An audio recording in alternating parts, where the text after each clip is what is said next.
পাক সার্কাসে দুর্ঘটনার খবরে নজর রাখবো। দরগা রোডে দুর্ঘটনা, স্কুটারকে ধাক্কা মারে একটি গাড়ি, ভুল রুটে ঢুকে স্কুটারকে ধাক্কা। দুর্ঘটনায় গুরুতর আহত স্কুটার চালক, গাড়ির চালককে আটক করেছে পুলিশ। প্রত্যক্ষদর্শীরা কি বলছেন শোনাবো। আমি এখানে দাঁড়িয়েছিলাম, ওইখান থেকে এইরকম একটা ট্রাভেলার আসলো আর এই ছেলেটাকে পুরো ওই জাস্ট ওই মাজারের কাছে হিট করলো আর পড়লো ছেলেটা এইখানে একদম এই ব্ল্যাকের কাছে পড়লো। মানে ওর ফেসটা তো কিছু নেই। হ্যাঁ, আমি সঙ্গে সঙ্গে ওর একটা ভিডিও বানিয়েছিলাম, বানিয়ে তারপর পুলিশও কেউ ছিল না। তারপর ওই ছেলেটাকে নিয়ে মানে অবস্থা এরকম নিঃশ্বাস টানছিল, এই স্পিডে ছিল, ওভারটেক করে ওই ব্র্যাকেটের ওইখান থেকে আসছিল। ও নিজে ডান দিকে আসছিল আর এ নিজে বাঁ দিক থেকে যেমন যায় সেরকম যাচ্ছিল। ঠিক কী পরিস্থিতি তৈরি হয়েছিল ঘটনাস্থল ঘুরে দেখালেন আমাদের প্রতিনিধি ঐন্দ্রিলা।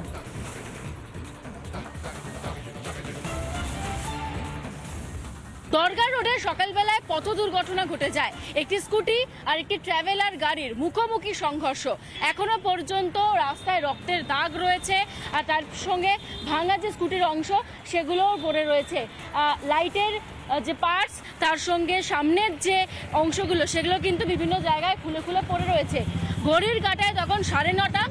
প্রত্যক্ষদর্শীরা বলছেন যে চিত্তরঞ্জন হাসপাতালের সামনে থেকে অত্যন্ত গতিতে ট্রাভেলার গাড়িটি আসছিল এবং এই তপসিয়ার দিক থেকে আসছিল একটি স্কুটি এবং মুখোমুখি সংঘর্ষ লেগে যায়। ওই ট্রাভেলার গাড়িতে যাত্রীরা ছিলেন, সেই সময় ধাক্কা মারে ওই গাড়িটি, তারপরে ছিটকে পড়ে যায় চালক, স্কুটির চালক, এবং তারপরে কিন্তু এই জায়গাটায় গুরুতরভাবে আহত হন।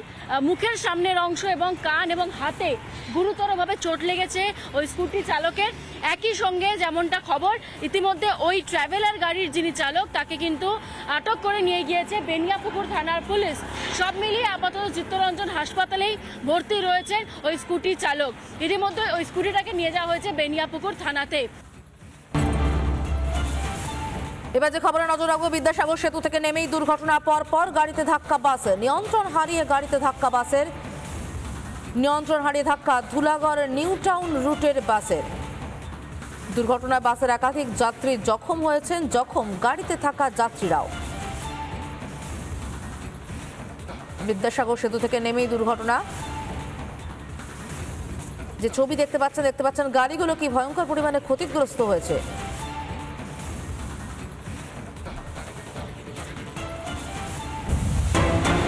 পাশাপাশি আমি একটু প্রসেনজিতের কাছে চলে যাব। প্রসেনজিৎ, হাওড়া যে বাড়িটি নতুন করে হেলে পড়েছে আমরা দেখতে পাচ্ছি, এটা ঠিক কত বছর ধরে হেলা নাকি হঠাৎ করে হেলেছে?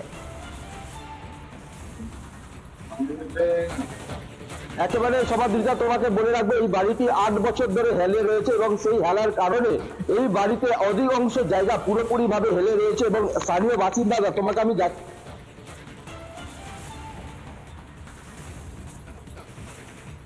ভাবে কিন্তু যারা এখানকার বাসিন্দারা রয়েছে সেই বাসিন্দারা তারা বারংবার জানিয়েও কোনো রকম কর্পোরেশন থেকে কোনো উত্তর মেলেনি। তবে এই এলাকার যারা স্থানীয় বাসিন্দারা থাকা সত্ত্বেও বারংবার তারা কর্পোরেশনকে জানিয়েছে এবং কর্পোরেশনের যারা বোর্ড অ্যাডমিনিস্ট্রেট রয়েছে তাকে জানিয়েও কোনো রকম কোনো সদুত্তর পাওয়া যায়নি।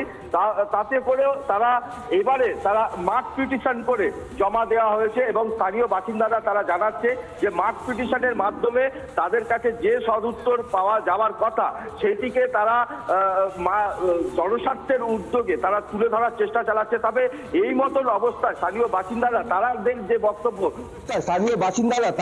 যে বক্তব্য যে এত বড় হেলে পড়া বাড়িটি কেন হাওড়া কর্পোরেশনের নজরে আসছে না এবং হাওড়া কর্পোরেশন কেন তার উপরে নজর দিচ্ছে না এবং নজর দেবার কারণটা কি কারণ সেটা আমি জানার চেষ্টা করবো। দাদা, এই যে আপনাদের হাওড়া কর্পোরেশনে আপনারা রয়েছে 34 নম্বর ওয়ার্ডে, এই যে বাড়িটি এত হেলে পড়েছে প্রায় 2 থেকে 2.5 ফুট মতন, কি বলবেন কতদিন ধরে হেলে রয়েছে? আরে অনেক দিন হয়ে গেছে, কিছু কেউ হচ্ছেই না। আমার ভাই আছে, ও নোটিশও দিয়েছে, কোনো কাজ হচ্ছে না, কোনো প্রশাসন থেকে কর্পোরেশন থেকে কোনো কাজই হচ্ছে না। কারণটা কি আমরা কি করে বলবো? সব তো জমাই আছে, কাগজপত্র সব জমা দিয়েছে, কেউ কিছু বলছে না। যে এরকম বিপজ্জনক, তো আপনাদের তো ভয় লাগছে না? ভয় আছে তো, আমাদের বাড়ি আছে এখানে, ভেঙে পড়ে যেতে পারে। হ্যাঁ, ভেঙে পড়ে যেতে, লোক মারা যেতে পারে। যা অবস্থা দেখা যাচ্ছে ভাঙলে।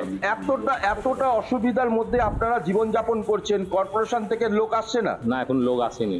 একেবারে সবার দিকটা তোমাকে আমি চিত্রটা দেখাবো, দেখবে প্রায় 2.5 ফুট মতন হেলে রয়েছে বাড়িটি পুরোপুরি ভাবে। যে কোণা থেকে তুমি দেখতে পাচ্ছ একেবারে স্ট্রেট অ্যাঙ্গেল দেখতে গেলে এই বাড়িটি প্রায় 1.5 থেকে 2.5 ফুট মতন নিচের দিকে নেমে গেছে, এবং তার ফলে এই যে উপরে রাখা যে ট্যাঙ্কিগুলো, সেই ট্যাঙ্কির জল অন্য ছাদে এসে, এই যে ছাদটিতে দাঁড়িয়ে আছেন সাধারণ এই এলাকার বাসিন্দারা, তারা চাইছে যে এই এলাকায় যে জায়গাটা রয়েছে, এই যে জায়গাটা রয়েছে, এই জায়গার মধ্যে তারা চাইছে বসবাস করতে, কিন্তু কোনো রকম ভাবে বসবাস করতে পারছেন না। তাদের একটাই উদ্দেশ্য হয়ে দাঁড়াচ্ছে যে এই বাড়ির যে জল বা সমস্ত জিনিসপত্র এই ছাদে এসে পড়ছে, এবং তারা বিপজ্জনক ভাবে এই ছাদে বসবাস করছে। যে কোনো মুহূর্তে, যেহেতু 2.5 ফুট মতন বাড়িটি বসে গেছে, সেই 2.5 ফুট বসে যাওয়ার পরে হাওড়া কর্পোরেশনের আধিকারিক থেকে কোনো রকম প্রশাসনের আধিকারিকরা তারাও ঘটনাস্থলে এসে পৌঁছে, কোনো পর্যবেক্ষণ দল তারাও কিন্তু এই 8 বছরে হেলে পড়া বাড়িটিকে নজর দিতে পারছে না। তবে এই অবস্থায় আমাদের ক্যামেরায় ধন্যবাদ প্রসেনজিৎ। আমরা এবার ট্যাংরার দিকে নজর রাখবো। সোমবার থেকে ট্যাংরা তো বিপজ্জনক বহুতল ভাঙার কাজ শুরু হয়েছে। শুক্রবার থেকে কাজ শুরু হলেও গত শনি আর রবিবার বন্ধ ছিল। আপ্রাণ লড়াইয়ের পর শেষমেশ নিজেদের ঘরও বাঁচাতে পারলেন না আবাসিকেরা। আজকেও বাড়ি ভাঙতে আসার কথা পুরসভার কর্মীদের। ঠিক কি পরিস্থিতি আজ তুলে ধরেছেন আমাদের প্রতিনিধি ঐন্দ্রিলা। রোড অর্থাৎ ট্যাংরা এলাকায় যে বাড়িটি ভাঙার কাজ গতকাল শুরু হয়েছিল আমরা দেখেছিলাম, সেই বাড়িটি আজকেও ভাঙার কথা রয়েছে। দেখো, তোমাকে জানিয়ে রাখবো, পাশাপাশি যে দুটো বাড়ি তুমি এই মুহূর্তে দেখতে পাচ্ছ, আমরা একদম শুরু থেকে যে দুটো বাড়ি পাশাপাশি দেখিয়েছি, বাদিকের যে সবুজ রঙের বাড়িটি সেখানে কিন্তু এখনো আবাসিকরা রয়েছেন। এই বাড়ি কিন্তু কলকাতা পুরসভার নির্দেশে ইতিমধ্যে খালি করতে বলা হয়েছে। তবে যে বিষয়টা বারবার আবাসিকদের তরফ থেকে অভিযোগ উঠেছে, তারা এখন কোথায় যাবে, মাথার ছাদ তারা কোথায় ফিরে পাবেন আবার, এই জায়গা থেকে কিন্তু এখনো পর্যন্ত বাড়ির এই মিটার বা একদম ইলেকট্রিসিটি ব্যবস্থা সমস্তটা বন্ধ রয়েছে। কিন্তু এখনো পর্যন্ত কষ্ট করে এখনো পর্যন্ত ওখানে রয়েছেন আবাসিকরা। এরই পাশাপাশি এই যে সাদা বাড়িটি এই মুহূর্তে ভিডিও জার্নালিস্ট দীপঙ্কর কাঞ্জিলাল দেখাচ্ছে, এই বাড়িটি মূলত ভাঙা হচ্ছে। 6 তলা বাড়ি, এই 6 তলা বাড়ির যে টপ ফ্লোর, এই টপ ফ্লোর কিন্তু গতকালও খানিকটা ভাঙা হয়েছে। দেখো, গত বৃহস্পতিবার যখন পুরসভার কর্মীরা আসেন ভাঙার জন্য, শুরু হয় এই কাজ, তখন কিন্তু বাধার মুখে পড়তে হয়, এবং তারপর কাউন্সিলর সন্দীপন সাহার মধ্যস্থতায় কোনো রকমে বাড়িটি ভাঙার কাজ শুরু হয় শুক্রবার, এবং তারপর গতকালও সেভাবেই ভাঙা হয়েছে মাথার অংশটি। আজকেও পুরসভার কর্মীরা আসবেন, তারই পাশাপাশি যারা বাড়িটি ভাঙবেন সে সমস্ত কর্মীরা আসবেন।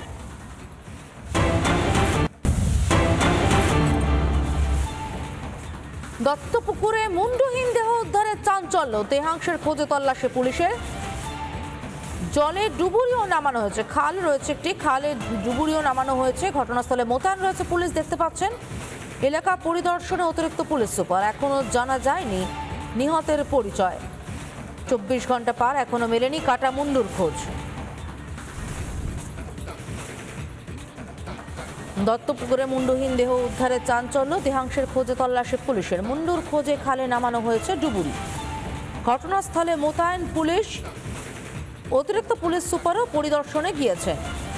এখনো নিহতের পরিচয় জানা যায়নি। 24 ঘন্টা পার, মেলেনি কাটা মুন্ডুর খোঁজ।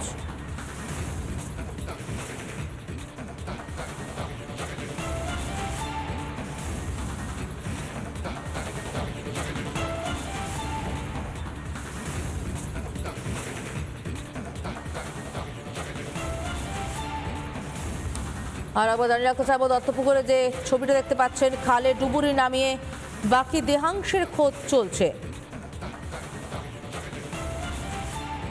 তল্লাশি চালাচ্ছে পুলিশ। এলাকা পরিদর্শনে অতিরিক্ত পুলিশ সুপারও। এখনো জানা যায়নি নিহতের পরিচয়। আজকের ছবি দেখতে পাচ্ছেন, গতকালও ডুবুরি নামানো হয়েছিল, আজও খালে ডুবুরি নামিয়ে বাকি দেহাংশের খোঁজ চলছে। কিন্তু সত্যি কি বাকি দেহাংশ খালে রয়েছে, নাকি বিভ্রান্ত করার জন্য বাকি দেহাংশ অন্য কোথাও ছড়িয়ে রাখার সম্ভাবনা রয়েছে? 24 ঘন্টা পার হয়ে গিয়েছে, দেহ উদ্ধার হয়েছে, কিন্তু মুন্ডুটি এখনো উদ্ধার হয়নি। গতকাল এবং আজকে 2 দিনের ছবি দেখতে পাচ্ছেন। ডুবুরি নামিয়ে তল্লাশি চলছে লাগাতার। গতকালের পর আজও ডুবুরি নামানো হয়েছে খালে।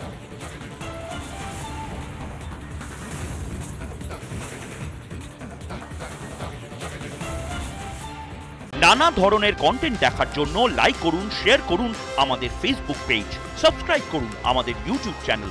পাশাপাশি অন্যান্য ব্রেকিং নিউজের জন্য অবশ্যই চোখ রাখুন রিপাবলিক বাংলায়।